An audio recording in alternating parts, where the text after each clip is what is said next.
Uh, Eric Schlosser, you just wrote a piece for The Atlantic entitled America's Slaughterhouses Aren't Just Killing Animals. Um, give us your thoughts on President Trump and the administration's decision to really pressure workers to return and keep operating the way they have in meat and poultry plants.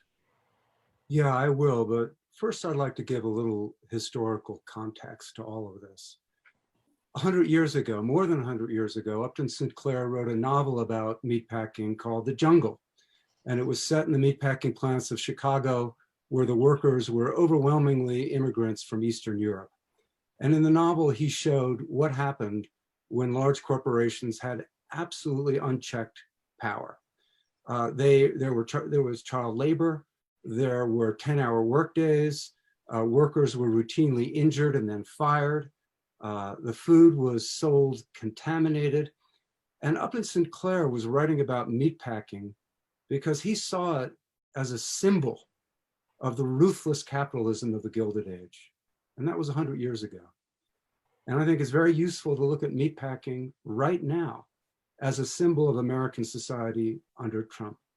In the meatpacking industry, we see the racism, we see the xenophobia, and we see the utter disregard for workers and consumers.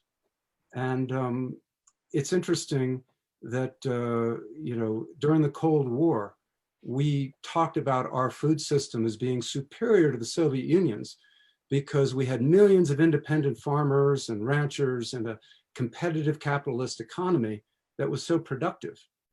But today, when you look at our system, it resembles that of the Soviet Union. The Soviet Union had perennial crop failures because it had a highly centralized agricultural system dominated by a few big bureaucracies. And when you look at our system today, we don't have capitalism. We have a twisted form of socialism, and it's corporate socialism. And the executive order that President Trump issued was solely designed to protect this handful of corporations that run the meat system. The health department in Colorado, in Weld County, had threatened to shut down the JBS plant in Greeley because of all the sicknesses. And JBS denies that the health department closed it down. They say they closed the plant voluntarily. But that's why the executive order was issued. It was issued to prevent local health departments from protecting their communities from this illness. And you have to keep in mind that when there's a COVID outbreak in a plant, it's not confined to that plant. It goes into the local communities, which happen to be low-income communities, a whole new kind of immigrant, not Eastern European, but Latinx, from Somalia, from all over the world. And it's amazing how government is collaborating with these corporations. You look at the governor of Nebraska, Pete Ricketts, who proudly said that he will not reveal how many workers have been sickened at each meatpacking plant. And what he's doing is he's protecting these companies from any kind of liability, not only for their sickened workers, but for the illness that's spilling into the community. So this industry right now is offering us a mirror of what our society has become. And it's a very, very upsetting picture in which the poorest, most vulnerable, hardworking immigrants are basically being treated, like Senator Booker said, like they're completely disposable. And I want to just end this historical analogy with one final point. Upton Sinclair was attacking the beef trust that controlled the beef industry in the early 20th century. At the height of power of the beef trust in 1917, 5 companies controlled 55% of the American market for beef.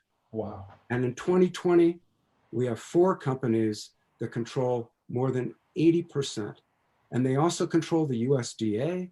USDA inspectors were told not to wear masks in the plants because it might send the wrong message. Then they were told they could wear masks if the company approved. USDA inspectors had been removed from these plants, allowing the plants to operate even more quickly, a great food safety risk. And this industry controls OSHA, which is supposed to protect the safety of workers, which, as Debbie Berkowitz has shown, doesn't have 40% of its leadership yet appointed.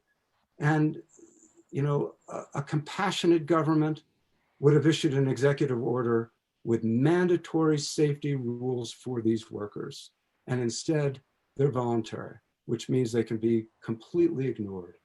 And I really hope that this crisis creates an opportunity for real, meaningful change of this food system, because all the external costs, the food safety problems, the illnesses from COVID, the worker injuries who aren't paid for by the company are paid for by the American people. So this food looks like it's cheap on the surface, but the real cost is much too high for us to pay.